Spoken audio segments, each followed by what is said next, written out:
조선 중종 3년 1508년 궁궐안은 갑작스레 소란스러워졌습니다. 왕비와 공녀들이 불안한 얼굴로 모여들고 신하들은 조정에서 긴급회의를 소집했습니다. 무엇이 그렇게 궁궐을 발칵 뒤집어 놓았을까요?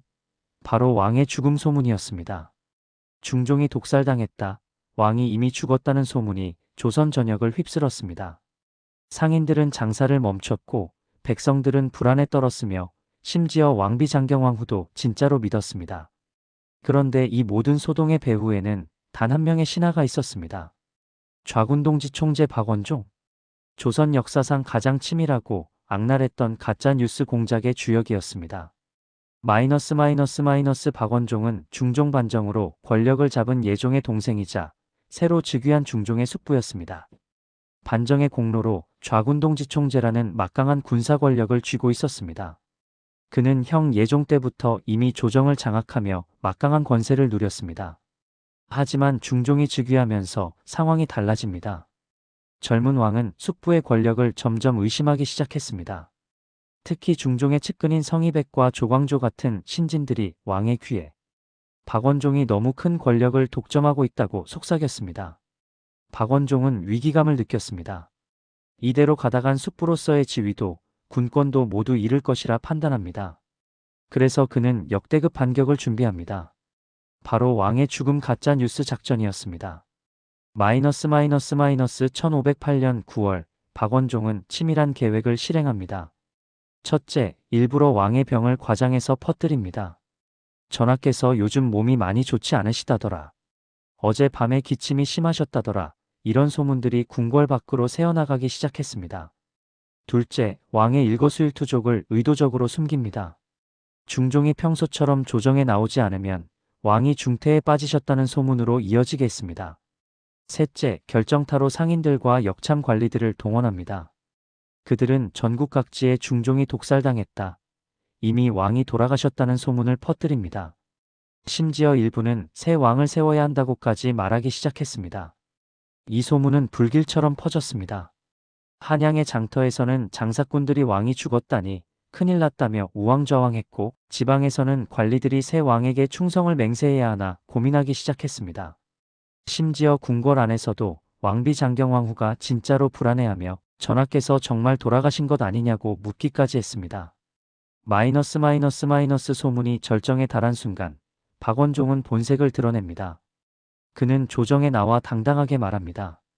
나라가 어지러워지고 백성들이 불안해하니 제가 직접 진압하겠습니다. 즉 군대를 동원해 조정을 장악하겠다는 속셈이었습니다. 그의 계획은 완벽해 보였습니다. 왕이 죽었다는 소문이 퍼지면 백성들이 동요하고 그 틈에 군대를 동원해 권력을 확보하고 숙부로서 새 왕을 세우는 영웅이 되는 것. 모든 것이 박원종의 손아귀에 들어온 듯 했습니다. 하지만 박원종이 간과한 것이 있었습니다. 바로 젊은 왕 중종의 눈과 귀였습니다. 중종은 처음부터 박원종의 계략을 눈치채고 있었습니다. 그는 일부러 모습을 감추고 신하들의 반응을 지켜봤습니다. 숙부가 내 죽음을 소문내며 뭘 하려는 건지 보자. 그리고 결정적인 순간에 나타납니다. 조정에 직접 나와 박원종을 정면으로 노려보며 말합니다. 그대가 무슨 짓을 한 것인지 알고 있노라. 박원종은 당황합니다. 전하, 신은 그저 소문을 진압하려 했을 뿐이옵니다. 하지만 이미 모든 증거가 왕의 손에 있었습니다. 중종은 즉시 박원종을 체포 명령을 내립니다. 좌군동지 총재라는 막강한 군사 권력을 가진 숙부가 하룻밤 사이에 죄인으로 전락했습니다. 박원종의 처벌은 단순히 파직으로 끝나지 않았습니다.